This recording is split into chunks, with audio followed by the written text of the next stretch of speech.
হয়তো সাদা কাপড়ের কাফনগুলা পরে ঘর থেকে বের হওয়া লাগতে পারে, কখন তার শরীরের মধ্যে সাদা কাপড়গুলা লেগে যায় কেউ বলতে পারে না। এই জন্য একটা বার কবরের কথা চিন্তা করো। এমন হতে পারে এই গোয়ালপাড়া গ্রামের মধ্যে অসংখ্য ব্যক্তি রয়েছেন, বাবার আগে সন্তানগুলা কবরে চলে গিয়েছেন, সন্তানের আগে বাবা, যেই বাবা মোহাব্বতের বাবা, যেই বাবা রোদের মধ্যে পড়ে পড়ে সন্তানদেরকে ইনকাম করে, যেই সব বাবাগুলা মুখের মধ্যে সন্তানদের মুখের মধ্যে খাবার দিতেন, এত মোহাব্বতের বাবা, অসংখ্য সন্তানের বাবাগুলা অন্ধকার কবরে আছে। এই জন্য আমরা বাবার দিকে তাকাইলে বুঝতে পারি, সন্তানের দিকে তাকাইলে আমরা বাবাগুলা বুঝতে পারি এই দুনিয়াটা আপনার আমার সকলের জন্য চিরস্থায়ী থাকার জায়গা নয়। কথা বলেন ঠিক না বেটি? এই জন্য রাহমাতাল লিল আলামিন নবীজি হাদিস শরীফের মধ্যে বলে দিলেন, এই পৃথিবীর মধ্যে মানুষ কেন গুনাহ করে জানেননি? মানুষ কেন গুনার মধ্যে নিমজ্জিত হয়? তার সবথেকে একটা কারণ হলো হুব্বুদ দুনিয়া রাসু কুল্লি খাতিয়া। নবী আমার ডাক দেখো সাহাবীরা,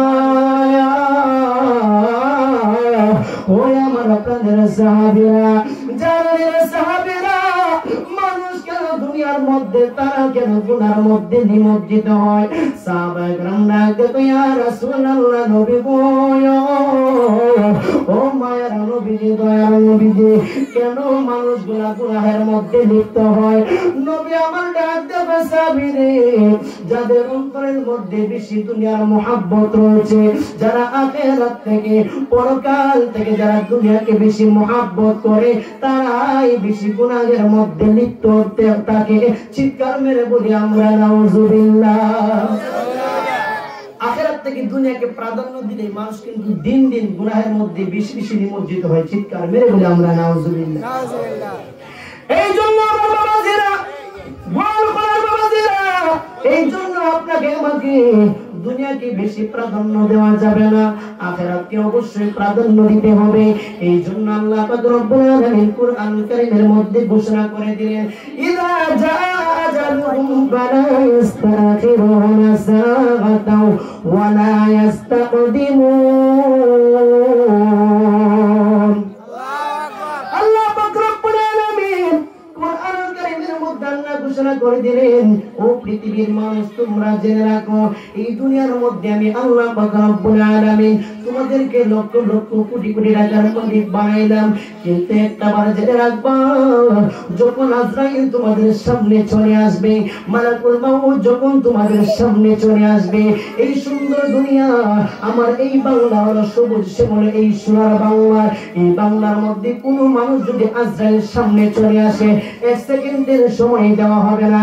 যদি কোনো ব্যক্তি আজরাইলকে ডাক দেবে, আজরাইল, ও আল্লাহর ফেরেশতা, আমার তো আসরের নামাজটা কাজা হয়েছে, কিংবা যদি বলা হয় আমার তো নামাজের বাকি রয়েছে, কিংবা সম্পদের হিসাবের বাকি রয়েছে, মাত্র একটা সেকেন্ডের সময় দাও।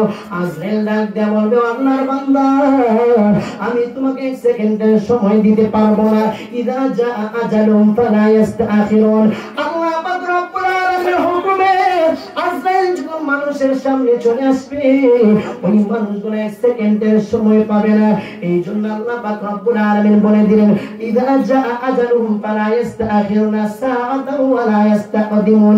আর যদি কোনো ব্যক্তি মনে করে এই পৃথিবীর মধ্যে আমি আর থাকবো না, এই মুহূর্তে আমি মৃত্যুবরণ করব, এই আয়াত থেকে আমরা একটা জিনিস বুঝতে পারলাম, হায়াতময় সব কিছু আল্লাহ পাকের হাতে।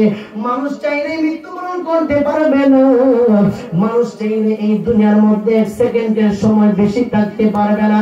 আল্লাহ বলেন, আজরাইল যদি আপনার সামনে না আসে, মরণের সময় যদি আপনার না হয়, একজন ব্যক্তি যদি হাজার বার তার শরীরের মধ্যে ছুরির মাধ্যমে আঘাত করে, আল্লাহ পাক রব্বুল আলামিন বলেন, ওই ব্যক্তি কখনো মৃত্যুবরণ করবে না। চিৎকার মেরে বলে আমরা আল্লাহু আকবার। সে যে নামে আজরাইল, সঠিক সময় তোমার বাংলা ঘরে হইবে দাখিল। কত কাকতি মিনতি করবা তুমি, কাকতি মিনতি করবা তুমি, রেহাই পাবে না। আজ আজরাইলা শিখলে মনে কফিয়ত চলবে না রে মন আজরাইলা শিখলে মনে কফিয়ত চলবে না চিৎকার মেরে বলি আমরা আল্লাহু আকবার এই কোটি আজরাইল যখন মানুষের সামনে চলে আসবে কোনো মানুষ এই দুনিয়ার মধ্যে থাকতে পারবে না হাদিস শরীফের মধ্যে পাওয়া যায় অসংখ্য রূহগুলা মানুষের রূহগুলা আজরাইলকে দেখার পরে ভিতরে ছুটাছুটি শুরু করবে এই জন্য আমার বাবাজিরা আজরাইল তো অনেক ভয়ঙ্কর একটা বিষয় আজরাইল তো একটা অসংখ্য ভয়ঙ্কর বিষয় এই জন্য আপনাকে আমাকে আজরাইল থেকে যদি বাঁচতে হয় আল্লাহ পাক রব্বুল আলামিনের ইবাদতের মধ্যে নিমজ্জিত থাকতে হবে আল্লাহ পাক রব্বুল আলামিন কুরআনুল কারীমের মধ্যে আল্লাহ ঘোষণা করে দিলেন আইনা মা তাকুনু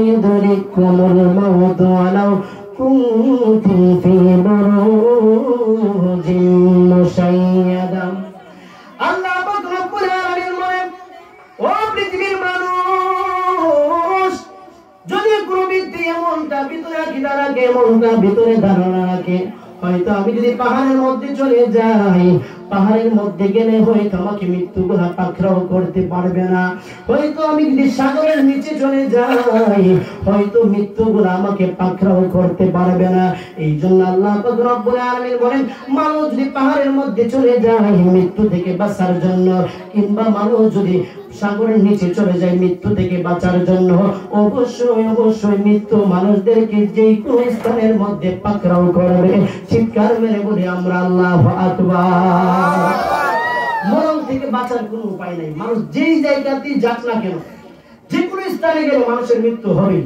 এই জন্য দেখবেন আমাদের দেশেও মানুষ মৃত্যুবরণ করে আবার বিদেশ প্রবাসে যারা আছেন তারাও কিন্তু মৃত্যুবরণ করেন কথা বলেন ঠিক না বেশি তাহলে বোঝা গেল মৃত্যু এটা যে মানুষ যে কোনো স্থানে থাকুক না কেন মাটির নিচে থাকলেও মানুষের মৃত্যু হবে কথা বলেন ঠিক না বেশি এই জন্য কবি বলেন মত নিদান কালের মন মরণে নিদান কালের মন দেখে বিন্দু চোখ অন্ধকার সারতে হবে ভব সংসার সারতে হবে ভব সংসার বলেন মত নিদান কালের মন মরণ নিদান কালের মন দেখে বিন্দু চোখ অন্ধকার সারতে হবে ভব সংসার সারতে হবে ভব সংসার কথা বলেন ঠিক কিনা ওরে কি যে কষ্ট হয় ময়ূতে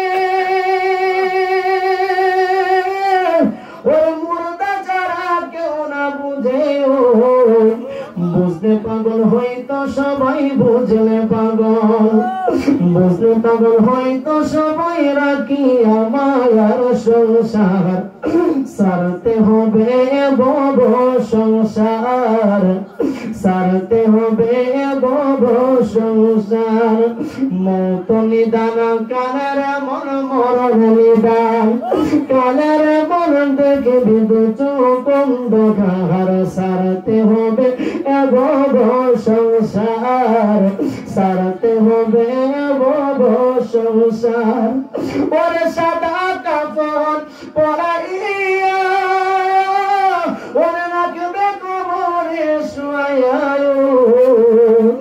ওরে সাদা কাপড় পরাইয়া ওরে রাখবে কবরে শুয়াইয়া সঙ্গের সাথে কেউ হবে না সঙ্গের সাথে কেউ হবে না ওই কবরে তোমার সারতে হবে ভব সংসার সারতে হবে ভব সংসার বলেন না বাবা মত নিদান কালের মন মরণ নিদান কালের মন দেখে বিদু চোখ অন্ধকার সারতে হবে ভব সংসার সারতে হবে ভব সংসার চিৎকার মেরে বলি আমরা আল্লাহু আকবার এ আমার গোল কলের বাবাজিরা এ আমার যুবক ভাইরা এই পৃথিবীর পৃথিবীর মধ্যে আমরা কেউ চিরস্থায়ী থাকতে পারবো না।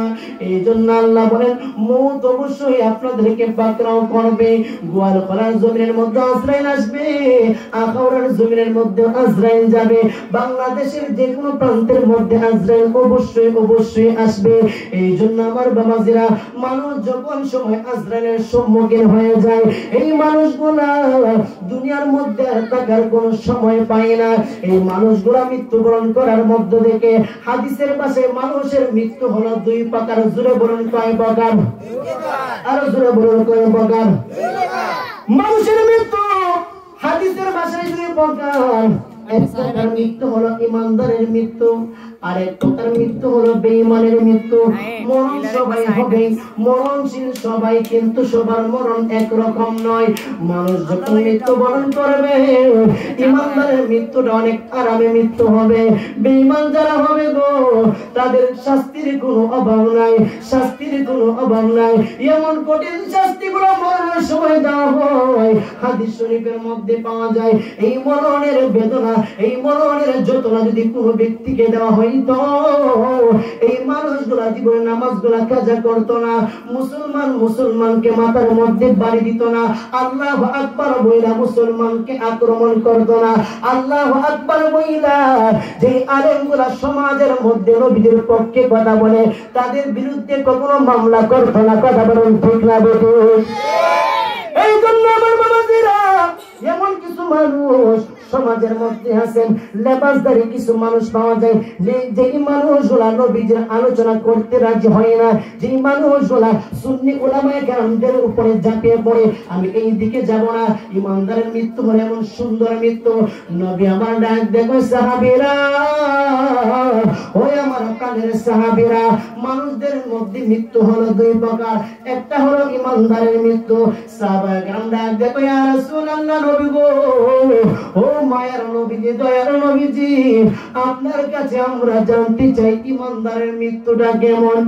নবী আমার মুস্কি হাসে ডাক দেখো, সাহাবীরা, ওই আমার প্রাণের সাহাবীরা, ইমানদারদের জন্য মৃত্যু হলো একটা হাদিয়া স্বরূপ, পুরস্কার স্বরূপ। চিৎকার মেরে বলি সুবহানাল্লাহ। ইমানদারের জন্য মৃত্যুটা কি? একটা পুরস্কার। সুবহানাল্লাহ, সুবহানাল্লাহ।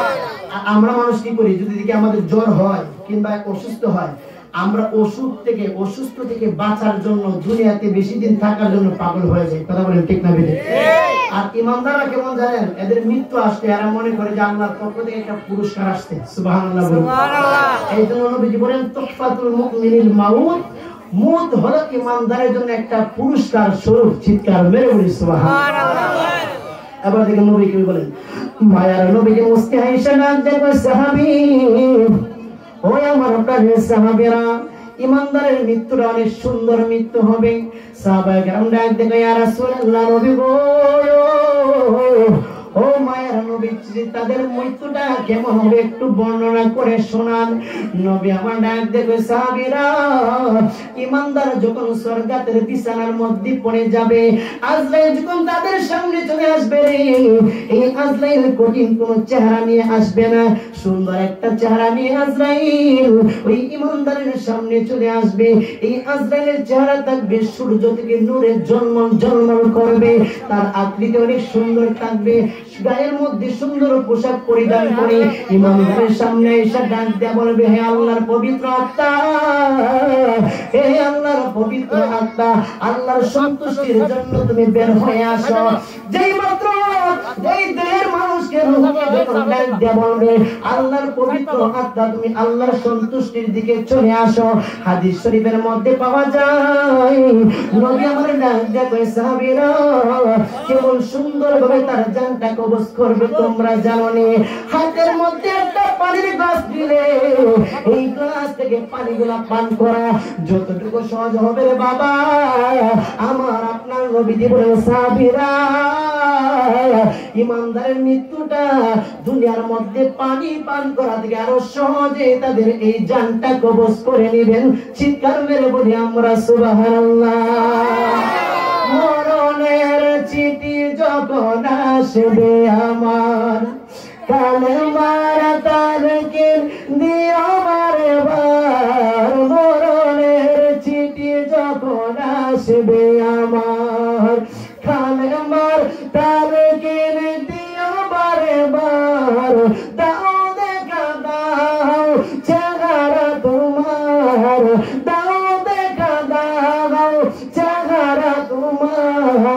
এই আশিক পাগল তোমার, আমরা সবাই আশিক তোমার ইয়া রাসূলুল্লাহ। কি উপায় হবে আমার ইয়া হাবিবাল্লাহ, কি উপায় হবে আমার? চিৎকার মেরে বলি আমরা ইয়া রাসূলুল্লাহ। এ আমার যুবক বাবা, নবী আমার যেই মাত্র এই কথা সাহাবায়ে কেরামদেরকে শোনাইলেন, সাহাবীরা ইমানদার হলে মৃত্যুটা কোনো কঠিন নয়, এই মৃত্যুটা হাসতে হাসতে মানুষের মৃত হয়ে যাবে। আবার সাহাবায়ে কেরাম থেকে একজন সাহাবী ডাকতে কই, ইয়া রাসূলুল্লাহ, ইয়া হাবিবাল্লাহ, নবী গো, ও মায়ের নবীজি, ইমানদার হতে পারলে আনন্দের কোনো সীমা নাই, কিন্তু নবী গো, ও মায়ের নবীজি, যদি আপনার উম্মতদের মধ্যে কোনো উম্মত যদি বেঈমান হয়ে যায়, কিংবা যদি বেনামাজি হয়ে যায়, কিংবা যদি কোনো ব্যক্তিগুলা যদি ইমানদার থেকে খারিজ হয়ে যায়, কিংবা যদি কোনো ব্যক্তিগুলা নাফরমান হয়ে যায়, ইয়া রাসূলুল্লাহ, ইয়া হাবিবাল্লাহ, নবী গো,